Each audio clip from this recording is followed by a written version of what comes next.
Welcome to Speak Up and Stay Alive Radio with author, speaker, and your host, Pat Rouleau.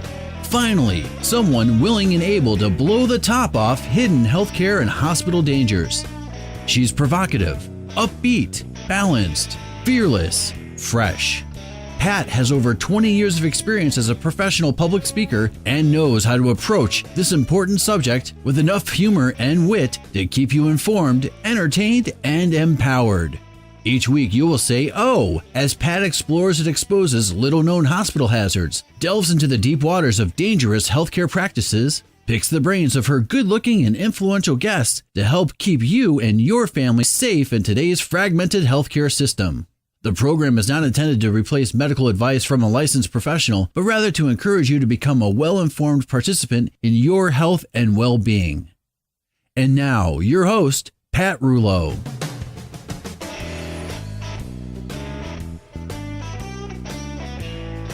Hello, I'm Pat Rouleau, and I am your favorite patient safety radio hostess. Maybe because I am the only patient safety radio hostess. Looking forward to a great show today, and I'm glad you're here. Today is the first weekend in November, and the entire month of November is also National Hospice and Palliative Care Month. So I thought it appropriate to bring back my friend and CEO of one of the largest hospices in the country, Bill Finn, of Hospice of the Western Reserve. One benefit that hospice care offers patients and their families is the opportunity to leave a legacy for their families by creating ethical wills. What is an ethical will? Well, it's like leaving a legacy about who you are, your memories, your stories, and your values. Legacy work and ethical wills take many forms. These can include a compilation of music, writing, creating a piece of art, fabric work, dolls, books, memory boxes, and videos. Recording your legacy with an ethical will is like writing a love letter to those who are important to you. Think about that. What would you like to leave behind? You can find a workbook to help you begin at hospicewr.org. And later in the show, we'll have another guest with us to play a rousing game of Are You in Jeopardy? Or Are You Safe? So it's going to be another jam-packed show. But first, I'm going to heat things up. So turn off your cell phones, unplug your Wi-Fi, sit back and relax and enjoy this special time with us. And to get things cooking, it's time for the healthcare hazard of the week.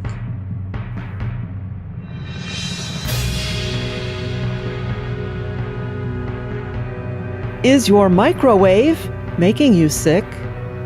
Well, today we're going to take a look at how microwaved food can negatively affect your health. I've been talking to you lately about radio frequencies, electromagnetic hypersensitivity that so many of us have, but attribute it to either being tired, old, stressed, or whatever, when in fact it could just be the sea of radiation we live in today.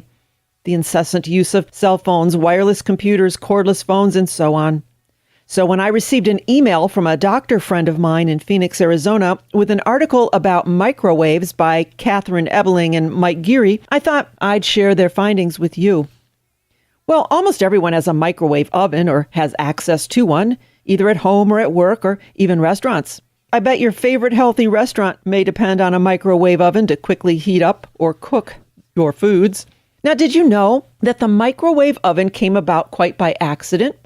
One day, a scientist stood directly in front of a beam of a working magnetron in his lab and discovered that a candy bar in his pocket had melted. Curious about what just happened, he placed kernels of hard corn into the beam of the magnetron tube. And you know what happened? Popcorn. So in 1945, he applied for a patent on the first radar range. And soon after, Amana introduced the first kitchen model called the radar range. Well, as good marketers, they realized that a radar range sounded scary, so they used the generic term microwave. Micro meaning small, and waves perhaps to remind us of the sun and the sea, tiny warm hearths, so small and comforting. And so the microwave eventually came to be seen as a safe and smart kitchen essential. So the question is, are microwave ovens safe? And is it okay to eat the foods cooked in them? Before I answer that question, let's just think about this from a common sense thought process. The human digestive system evolved over hundreds of thousands of years to digest food that was either raw or cooked in water or by heat. However, food cooked via microwaves is totally alien and unknown cooking method to the human digestive system. It's just common sense to me that such a radically different cooking method will alter the chemistry of the food and perhaps to negatively impact our health. So now let's get to the science of it. Let's look at how a microwave oven works. Microwaves are a form of radiation that run along the electromagnetic spectrum.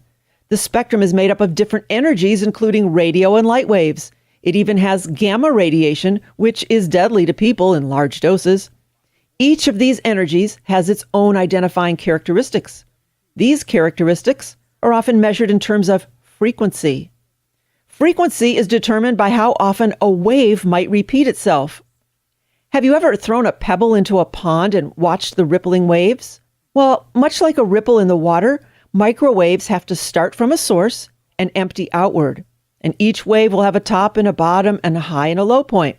So a microwave heats food by exciting the molecules inside the food particles.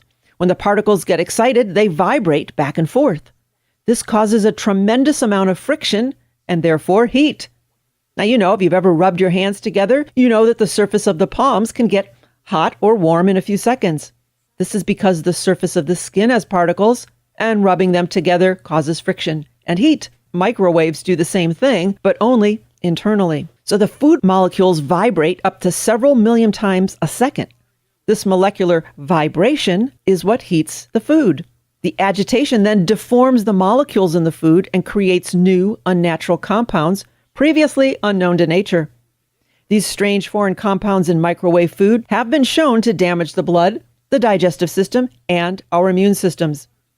Extensive research was conducted in both Switzerland and Russia on microwave foods and their effects on the human body. Both studies concluded that microwaving foods significantly deteriorated the nutrient value of the food, distorted protein molecules in the food, and created new, radically unnatural compounds.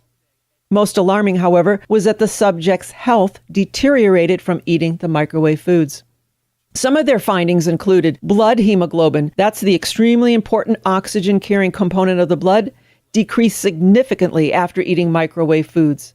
The white blood cell count rose, as it does in response to an infection. LDL cholesterol, that's the bad cholesterol, increased. And HDL cholesterol, the good guys, decreased. Carcinogenic, which means cancer-causing agents in the food, increased, which can cause digestive system cancers. So when food is cooked in a microwave oven, it has significantly less B vitamins, C vitamins, vitamin E, essential minerals and fats, broken down and denatured proteins, loss of vital enzymes.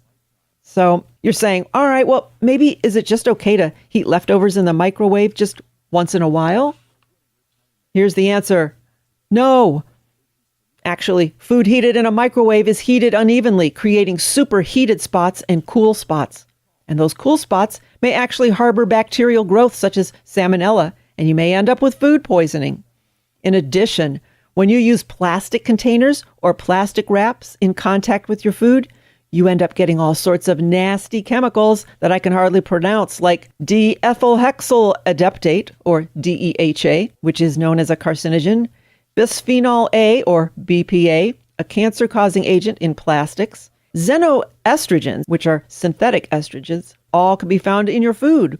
In fact, in one study recently, it was found that carcinogenic ingredients in plastic wrap were 10,000 times the FDA limit for safety. Now, exposure to that BPA, which is used to manufacture plastics, like in plastic wrap, has been shown to cause reproductive problems and erectile dysfunction and has been linked with cardiovascular disease and diabetes in humans. Xenoestrogens are really nasty synthetic estrogens that seem to show up everywhere. In men, xenoestrogens can cause low sperm count and feminization, like the dreaded man boobs, and breast cancer and reproductive problems in women. Xenoestrogens also promote weight gain around the belly and in chest and in men, and in women, it shows up as fat in the butt, hips, thighs, and the backs of arms. So in addition to being really unhealthy, microwave foods can make you fat. And here's a warning, parents, never warm baby food, milk, or formula in the microwave oven. Not only can it superheat the milk and burn the baby, but microwaving destroys the very valuable nutrients, enzymes, and proteins vital to baby's growth. And here's something that's kind of scary. In 1991, a patient in Oklahoma received blood that had been warmed in a microwave oven. The patient died of severe anaphylactic reaction to the blood. Perhaps the microwaving created something totally unrecognizable by the body. Now, was there something else going on here? I don't really know, but I certainly would not want my blood transfusion to be nuked. So, if you want to be safe, healthy, and lean, avoid your microwave totally. In fact, when you decide to stop using your microwave, unplug it. Radiation still continues even when it's not running. I no longer use my microwave, and I haven't missed it at all. There are far healthier and better alternatives. Eat your vegetables and fruits raw, preferably, or if cooked, just sautéed lightly or steamed until tender crisp in a pan on the stove. When I heat water for tea, I do it in a pan or a tea kettle instead of the microwave. And it may take a little extra thought, but plan ahead and defrost frozen foods in the refrigerator. Heat up all leftovers over a low heat in a pan or a toaster oven. It'll still only take 4 to 5 minutes to heat up leftovers. And if you must use a microwave, although after this discussion I don't know why you would, use only glass containers instead of plastics. So today, I ask you to try an experiment. Spend this next week microwave oven free. We get enough of this harmful radiation from our cell phones, Wi-Fis, and so on without voluntarily eating it. So can you do it? I think you can, and you should. And by the way, I've posted this segment on our website, speakupandstayalive.com. Please feel free to email that link to this page to your friends and family so they can make the smart decision to throw out their microwaves and protect their family's health.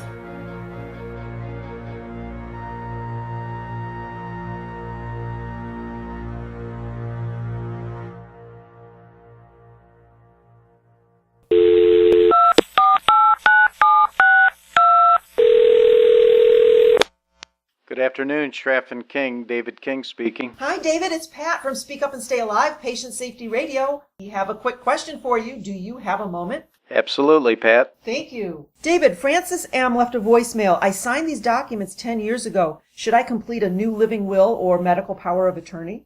Pat, we generally recommend that clients review their estate planning documents every 5 years. Estate planning documents would include their advanced healthcare directives, including the living will declaration and healthcare power of attorney. They will not necessarily have to do new documents. The documents they signed 10 years ago will still be valid and honored, but it's always good advice to review those periodically.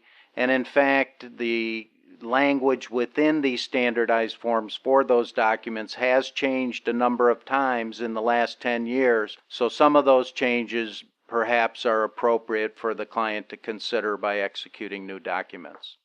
So if our listeners have any questions about their current documents and want to see if they're up to date, how can they reach you? They can call us at 440-585-1600.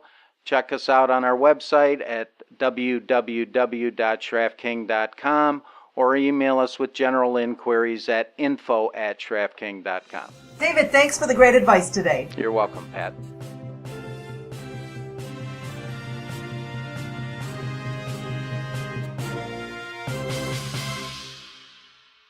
Know you've been a good friend, and that's in the thick and thin, and I know it's never gonna end, 'cause you've been a good friend. Did you know that all home care is not the same?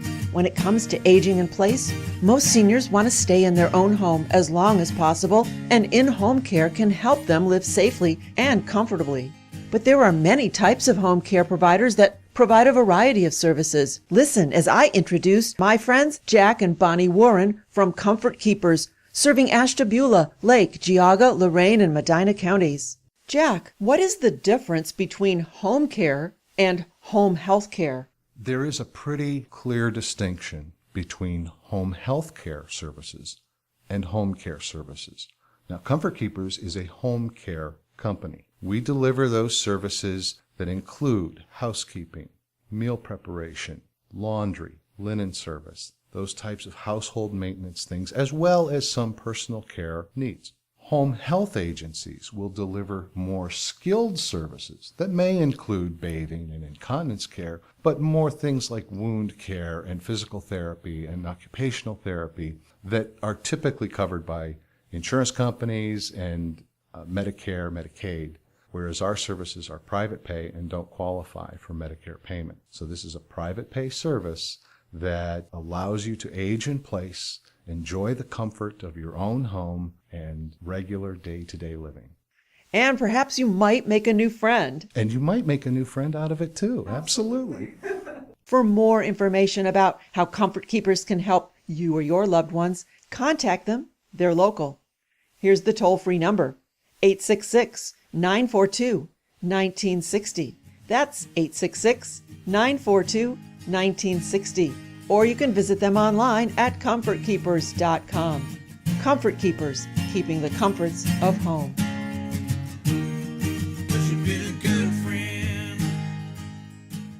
This segment is brought to you by Generation America, the smart and traditional 50-plus membership organization, and they provide a full range of benefits to members. If you're looking for quality Medicare supplement, their rates are lower than the other 50-plus organization, Generation America. To join and to find out more, visit generationamerica.org.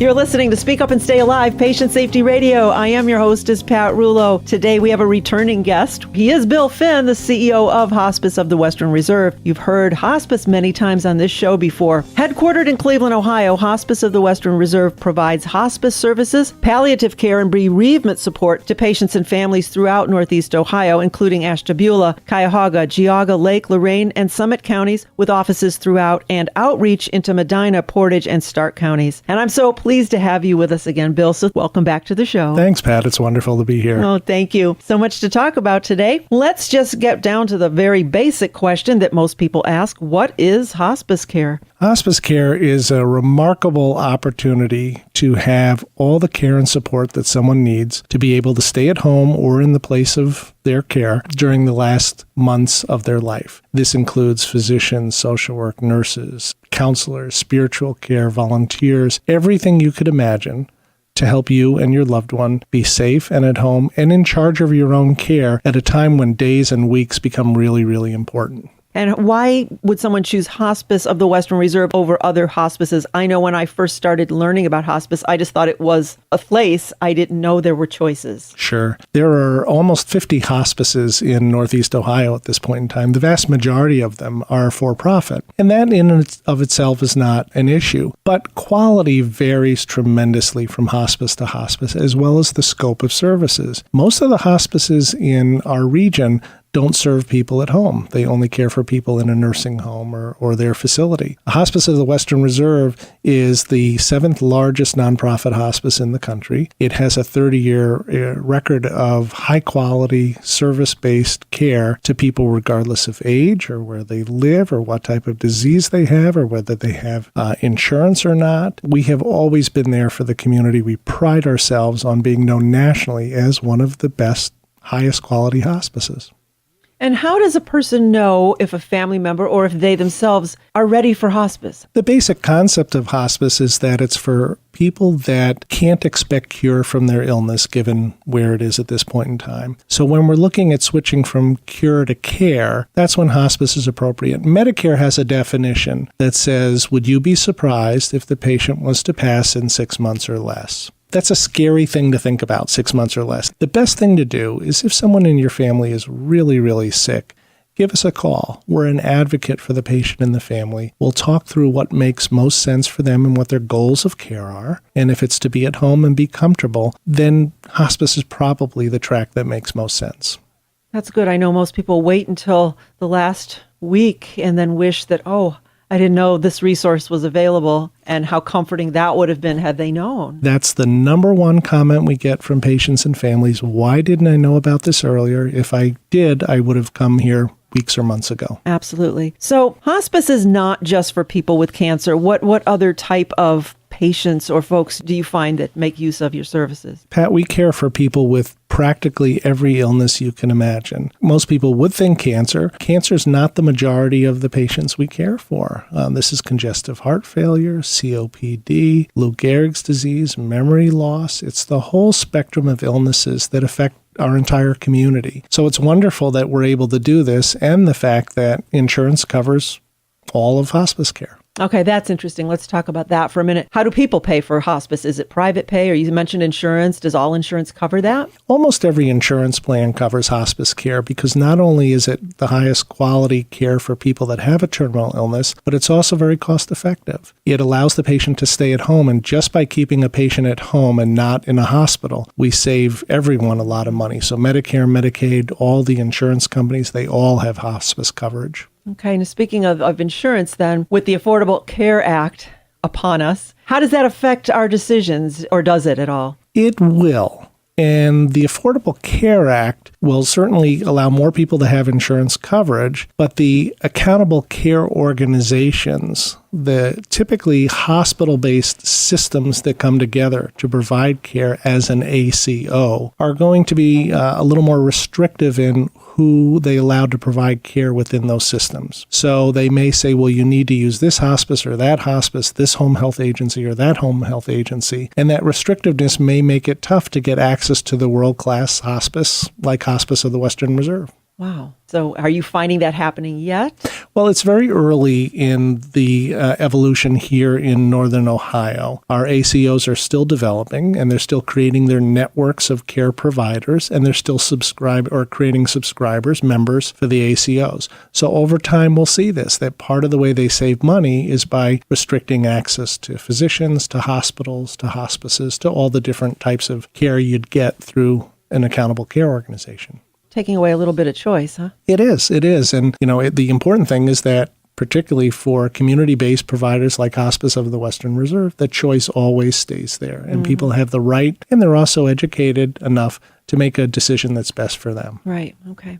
I had the occasion with two family members this past year, my cousin and then a very dear friend of my mom's who she went to high school with, both at your David Simpson house. It's beautiful right there out on Lake Erie. And then you invited us so kindly to your opening in Westlake. Do they serve the same needs, or tell us a little more about that? Most of what Hospice of the Western Reserve does is care for patients in their own homes. About 98% of all the care we provide is either in a home or a group home or assisted living or whatever it may be. For some patients, they need a more structured and skilled environment, a more acute care environment. So we have two facilities, one on the east side, one on the west side. And these facilities are for people to come in and get very aggressive management of their symptom, hopefully with the goal of going home again. But for some of these patients, they'll be staying with us until the very end of their life, and that is to make sure we keep them absolutely comfortable, pain-free, and in charge of their care, support their family as well, which is a big part of what we focus on. And then, of course, regardless of where the patient receives care, our services continue after the patient has died through our special hospice bereavement programs, there to help the families work through the loss and work through their grieving process. That's a great resource, that the family member doesn't pass away and then it's like bye-bye and you have to deal with this on your own. Absolutely. And what also is unique about Hospice of the Western Reserve is we make that same commitment to support families regardless of whether they've used Hospice of the Western Reserve or not. So we have a community-based grief counseling program that's available for everyone in the community if they've experienced a loss. And that also includes traumatic loss. So if it's a school shooting or suicide or a car crash, we often are the ones that come in and provide the support and counseling for those impacted by that loss. That's beautiful. That is a beautiful thing. Yeah, it's a great resource that the community should know about. Absolutely. People need to know about that. Speaking of a resource, now you've got a huge team of volunteers. We do. We have over 2,000 volunteers that help make the care we provide truly extraordinary. These volunteers are here because they believe in what they're doing. They want to give back. Many of them have had a family member go through Hospice of the Western Reserve. They saw and felt the impact it had on their lives. And now it's their turn to give something and pay it forward. The volunteers are really an important part of what we do. There's so many opportunities to volunteer, too. If people are interested in that, we can always find something that's a good fit for them in terms of their skills, what they enjoy, and what time they have available. That's great. And I also know that, because I might use it, you have a warehouse where you sell gently used furniture and that type of things. Tell us about that. Absolutely. We are not for profit. We do provide care that isn't reimbursed by insurance companies. So our pediatric care and our expressive therapies, massage therapy, art therapy, pet therapy, music therapy, the free care we provide, all that has to be paid for somehow. So we do fundraise in the community, we do special events, and we also have our warehouse sale. So this is an opportunity where people can donate, as you say, gently used furniture and household items. And then we have the warehouse sale several times a year, and all that money goes to support the care we provide in the community. You mentioned before about the patient's family. Do you have any tips or suggestions to help the family have a better hospice experience? Well, I would say that, first of all, this is new to everyone when someone in your family is really sick. And the best thing you can do is talk about it and get support and use resources that are worthwhile and meaningful. So our website, hospicewr.org, is just chock full of different things you can do to support the caregiver, to support the family members as they go through the process of losing a loved one. And the other one I would say is very simple. Say what you're feeling. Too often we hold on to it and we don't want to upset someone. We don't want to bother them. The truth is, this is the moment where those words and thoughts are so important and can really make a difference. So say what's on your mind, reach out, be present, and remember that this person that's sick is still very much alive and needs and wants your support and love. That's so true. That's beautiful. Well, we were talking about the patient's family preparing to have a better experience. Let's talk about advance directives. Hopefully this is something that the family has taken care of long before, but what do you find? Do most people have these taken care of, or do they reach the hospice situation? It's like, whoops, now what do we do and who's in charge of what? Yeah. Advance directives are a package of documents that really spell out for the family what you as the patient would like to have happen if you can't speak for yourself. So it's really important that we take time today when we're healthy, sitting around the kitchen table, tell your loved ones what you would like in terms of care if you can't speak for yourself. Write it down. The documents are available through our website and lots of other places, but to have that advance directive makes all the difference in the world. So this isn't just for people in their later years. An advance directive is an incredibly important gift that you give your entire family by telling them what you want should you ever find yourself in a situation like that. And then there's also something we call an ethical will. And often this is used when somebody is very, very sick. And an ethical will isn't so much instructing someone in terms of what they should do for your care.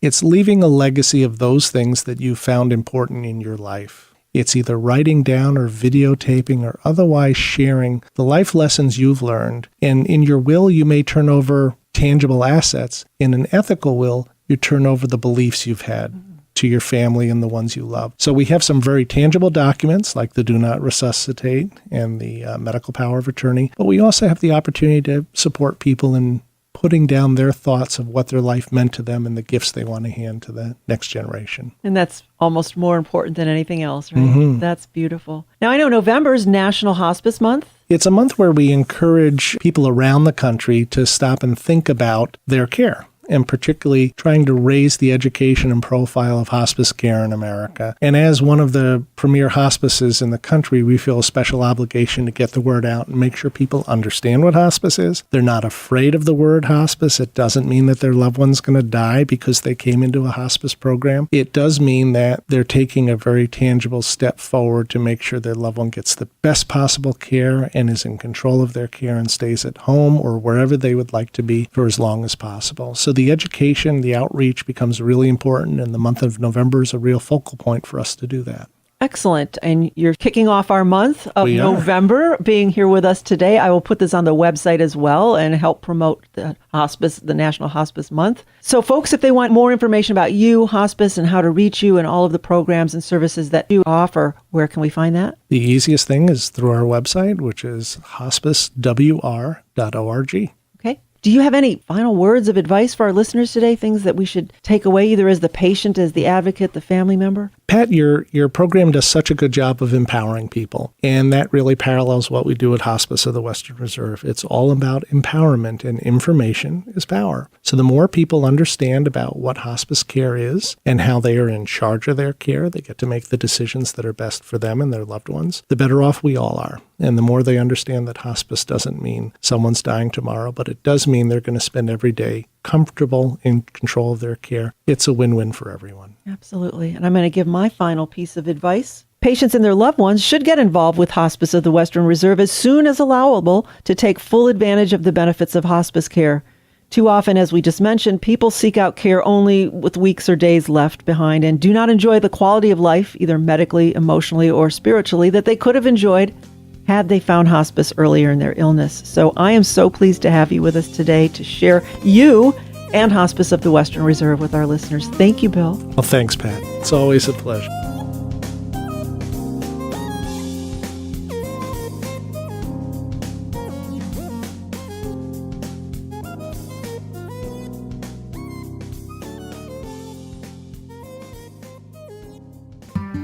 With all of the changes being made within the healthcare world today, not only is it confusing, but it is increasingly more expensive, and doctors and their practices may not be able to see all of the newly insured patients.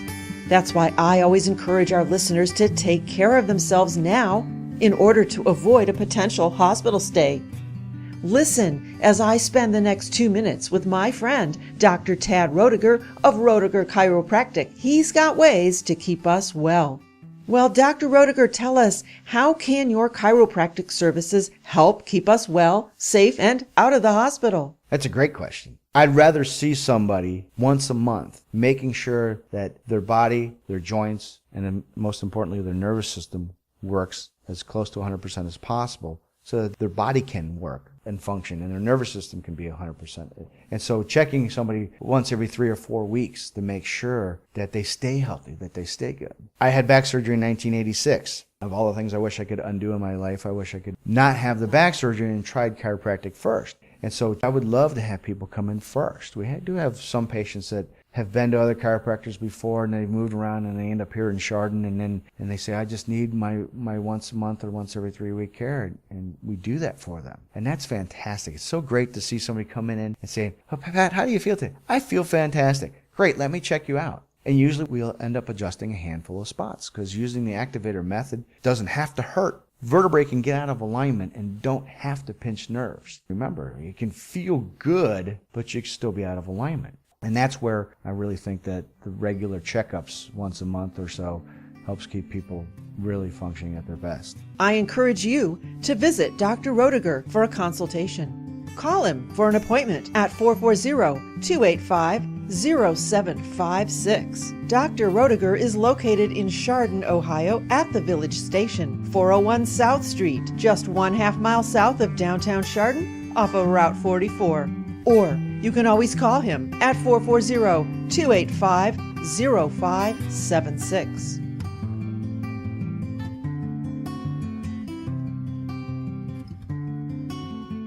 You're listening to Speak Up and Stay Alive, Patient Safety Radio. I am your hostess, Pat Rouleau. So happy to spend this hour with you to help you survive any healthcare or hospital encounter. Well, today we have a special friend and a frequent voice on this radio program, here to join the boys in a rousing game of Are You in Jeopardy or Are You Safe? She is Hari Khalsa, the healthcare whisperer, a patient advocate, a guide, a patient's best friend, if and when you need help navigating this most of the time confusing and complex healthcare system of ours. Welcome to the show, Hari. Thank you. It's great to be here. I'm ready for the games. Well, now this is not your first game show with us, but it's your first time at Jeopardy, right? Oh, yes. All right. Yes. Tell the rules. What are the rules? All right, here's how it goes. Excellent segue. I will describe a healthcare or hospital-associated scene, and you and our contestants have to decide how you would react to that situation. Are you in jeopardy or are you safe? So it's kind of a little spin different on the typical Jeopardy. And keep in mind that you won't be given as much information as you may like. You'll just be making decisions based on some simple statements. All right, so let's introduce our players. Is Don in the booth? He's ready. Okay, here we go. In 5, 4, 3, 2, cue lights, music. Now entering the studio are today's contestants. I'm Bob. I'm a former financial planner from Gatlinburg, Tennessee. I'm Eric. I'm a regionally famous radio producer from Northeast Ohio. I'm Hari Khalsa, and I'm president of Healthcare Whisper, a patient advocacy company. These people will compete today on Are You in Jeopardy? Or Are You Safe? All right, so there we have it, all of our game players and contestants, and plus we have our dedicated to patient safety listeners from all over the globe. All of you will compete today on Are You in Jeopardy? Or Are You Safe? All right, guys, you ready? Let's go for it. Let's go. All right. Ready. Good crowd. All right, here's the first scenario. You need to get a diagnostic MRI. There's a local freestanding facility close to your home. You make an appointment and think, it doesn't matter where I go. They wouldn't be in business if they weren't safe. Are you in jeopardy or are you safe? Go ahead, Bobby. I think you're in jeopardy because you don't know if that's a... First thing you want to do is find out if that's a certified MRI company, making sure they're certified to do that. All right, good idea. Anyone else? Yeah, I would say Jeopardy. It sounds like whoever that is just picked name out of the phone book and didn't do any further research than that.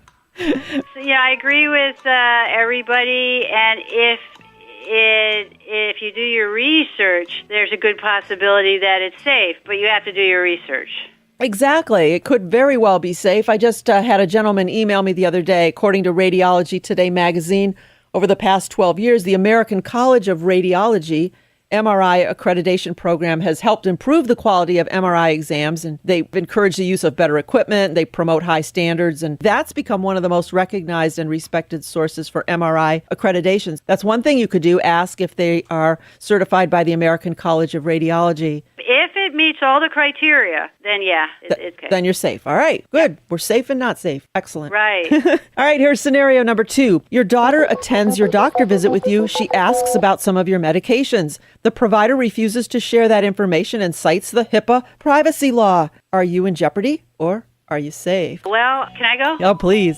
I would say that you're in jeopardy because if you've okayed for your daughter to talk to you, you've brought her with you, then she has every right to have that information. And if you don't want your daughter to know and you've told the doctor that you don't want her to know, then you're safe.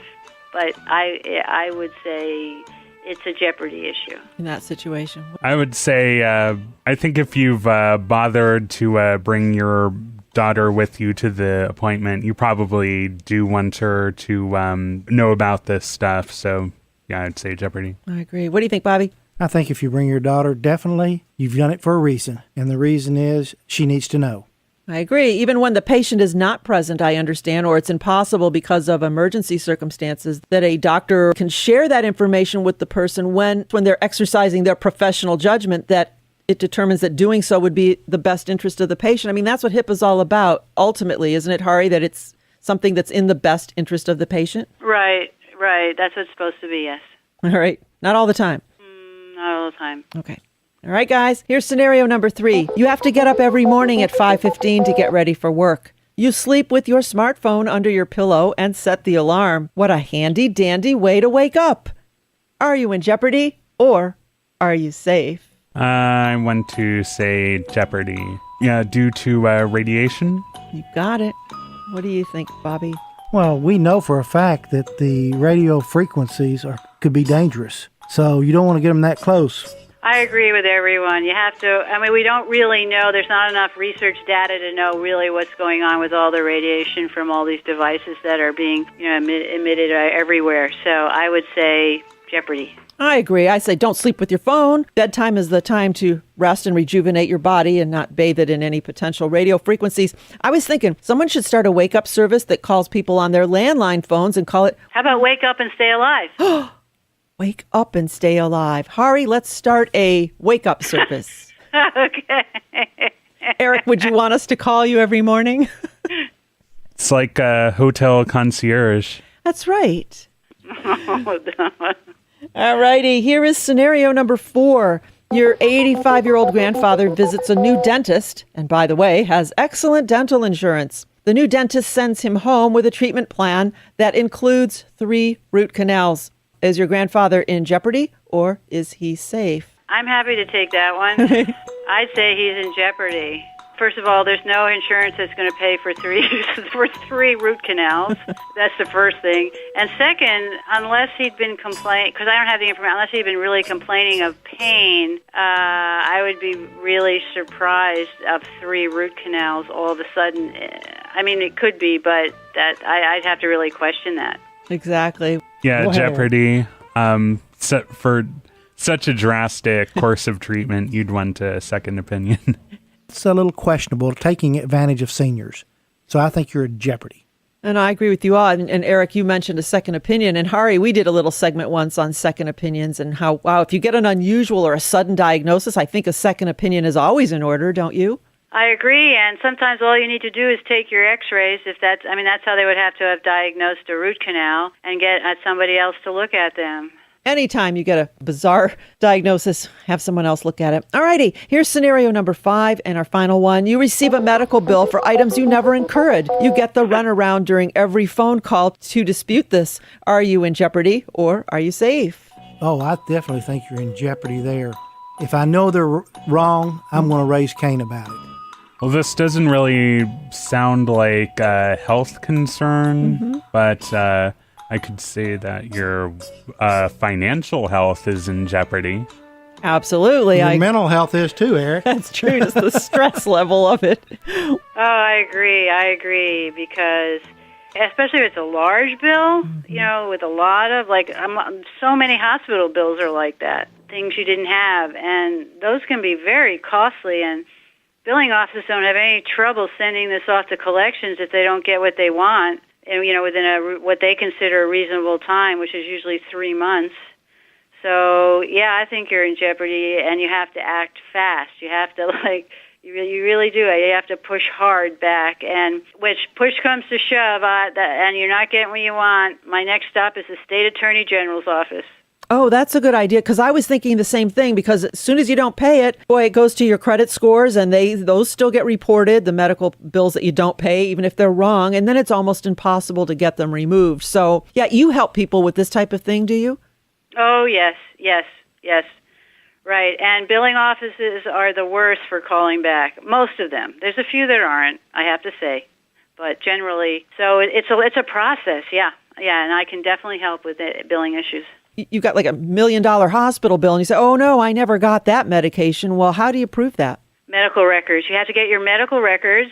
So here's the process. You sign that HIPAA form, go down to medical records, get a copy of your medical records, and get someone who understands what they're looking at. Well, the other thing is you have to get an itemized bill. So you really have to see exactly what they charged you for and how often, and what the progress was, and then look at the medical notes. And then you have to put it together and you have to contest it.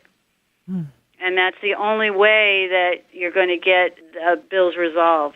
And it's a fight, and it's an endless fight, and it can go on for a very long time, but you can't give up if you know you're right. And who can do that when you're sick? So I'm going to suggest that if our listeners have any questions, need help, they can contact Hari. How can we find you, Hari? You can call me at 866-980-4325, or my email is heal, Heal, at healthcarewhisperer.com. And you're also on our website, Speak Up and Stay Alive, so there's the link to your site as well, so folks can find you. Well, thank you, everyone. We had a lot of good information. Thank you for your excellent input. Thank you, Bob. You're welcome. Thank you, Eric. You're welcome. And Hari, thank you for being with us today. Thank you so much. I really had fun. Well, I'm not sure who won that, but I think you're all winners, yeah? No, I just want my rice-a-roni. What's with the rice-a-roni? It's the Jeopardy. He thinks that's a parting gift. I'd rather have that than the Broy Hill furniture. No, sorry. Okay.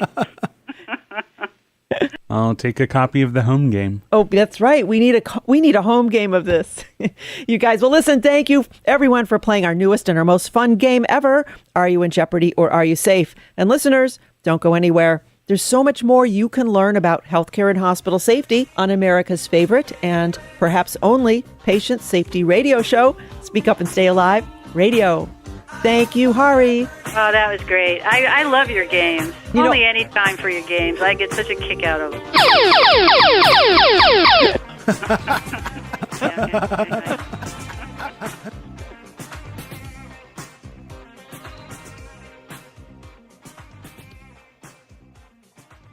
I'm Jerry the Germ. Oh, scusa me, Jerry.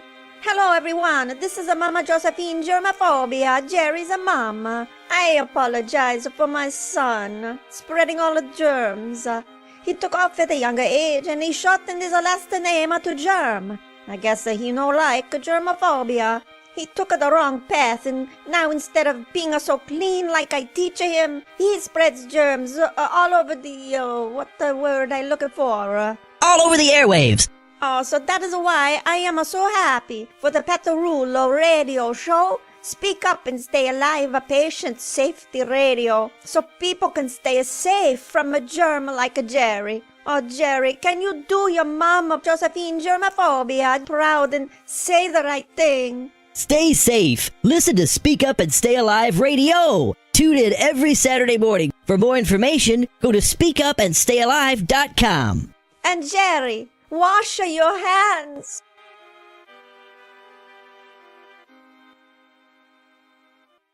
Right now, I'm going to spend the next 2 minutes with the legendary game show host Chuck Woolery, the spokesperson for Generation America. Chuck, tell us about Generation America and your involvement. Because of Generation America, when I got hooked up with them, they had called me, and I was really kind of wary of it at first, and I had a meeting with them, and I said, you guys, I think this is a great idea. I had always heard of AARP all my life, so I just figured that was the only thing out there, and quite frankly, I didn't know that much about AARP, and then I started surveying what they were doing and what they were up to and what their voice was. I really assumed that this was like a war, and I had to get involved, and so I did. And now I'm the spokesman for Generation America, but there really needed to be an alternative, and I never realized, as a lot of your seniors who are probably listening to this and aware of health care, I was pretty ignorant when it came to that. I always look back, I'm 72 now, but I always think I'm a new senior when, in fact, I'm kind of getting to be an old senior. So I joined Generation America, and then I became a spokesman for them, and here I am. And we are happy that you are here and look forward to your return next week. All right, thank you. To learn more, visit generationamerica.org. You're listening to Speak Up and Stay Alive, Patient Safety Radio. I'm Pat Rullo, your hostess and author of the book, Speak Up and Stay Alive, the Patient Advocate Hospital Survival Guide, available at all of our live speaking events or at our website, speakupandstayalive.com. That's where you can also locate radio show times, dates, and station information. That's speakupandstayalive.com. And if you want to purchase the book but do not have internet access, it's okay to call me. Lots of folks order the book by phone, so give me a call, 440-725-5462. All right, folks, today we talked about microwave ovens, how they work and how they work against you. Please try to give up your microwave for this next week. And if that goes well and you haven't starved to death because you forgot to thaw out your dinner, then make it a permanent thing. With all of the craziness going on in the healthcare field today, it has never before been so important to stay well and out of the hospital. Now, if you missed some of today's show, it's not too late to hear it all. You can go to the radio link at the speakupandstayalive.com website.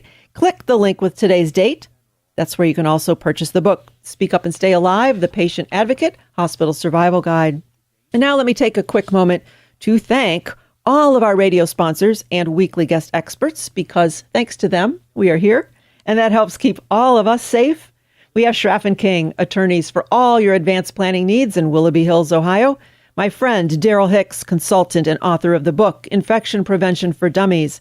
Generation America, Hospice of the Western Reserve in Northeast Ohio. Dr. Todd Oetiker from Oetiker Chiropractic. Jack and Bonnie Warren from Comfort Keepers. Junction Auto Family in beautiful Chardon, Ohio, and Hari Khalsa, your champion for healthcare advocacy solutions. I encourage you to support these fine folks, and you can find their information at the speakupandstayalive.com website. Also on the website, We posted an email we received from a Navy officer stationed in the Middle East requesting some of our handmade pillowcases for his sailors to hand out during their holiday party while on the ship. They have 295 crew members. For those of you who don't know this, we have a charity called Support Our Troops, and support is spelled S-E-W, as in sewing, S-E-W. We send one-of-a-kind hand-sewn pillowcases to homeless veteran shelters or to troops overseas. And for the holidays, we are having a holiday charity radio event to help raise funds to purchase fabric and make more pillowcases. So if you or your business would like to have an ad on this show, it's free in return for your donation. Email me or call me for details. Speak at speakupandstayalive.com or call me 440-725-5462. I hope you can help us help the many men and women who risk their lives for our freedom. Help make their holidays a bit softer and warmer. Join us, 440-725-5462, or email me at speakupandstayalive.com. Well, by now you know that when it comes to learning about patient safety, this radio program pulls out all the stops to share only the best and brightest minds with you, our very important listeners. We so appreciate your listening and your support. So share this with your friends, your families. Post signs in your pumpkin patch to remind everyone to mark their calendars for when? Well, you know when. It's next Saturday morning, where you can find us in Cleveland, Ohio, from 7 to 8 Eastern on AM 1420 WHK, and from 9 to 10 Eastern on AM 1220 WHKW, as well as from 9 to 10 on AM 1440 WHKZ. Saturday mornings in Phoenix, Arizona from 6 to 7 Mountain Time on AM 1360 KPXQ. Or listen live via the internet. Check the SpeakUpandStayAlive.com website to find out how. Start your week with an O. Speak Up and Stay Alive Radio. And until next Saturday morning, I hope you have a healthy and a happy week. I am Pat Rouleau, and I am your guide to safe and successful healthcare and hospital encounters. The information provided in today's broadcast is for informational purposes only and was not intended for use as diagnosis or treatment of a health problem and should not be considered as medical advice. If you've missed part of today's show or just want to share the information with friends, you can listen to all of Pat's previous shows at speakupandstayalive.com. Want even more information? Purchase a copy of Pat's book at speakupandstayalive.com. Once again, it's speakupandstayalive.com. Or you can call Pat at 440-725-5462. Until next week, remember, it's okay to ask others to wash their hands. You have to speak up and stay alive. Brought to you by Generation America, the smart and traditional 50-plus membership organization. And they provide a full range of benefits to members. If you're looking for quality Medicare supplement, their rates are lower than the other 50-plus organization, Generation America. To join and to find out more, visit generationamerica.org.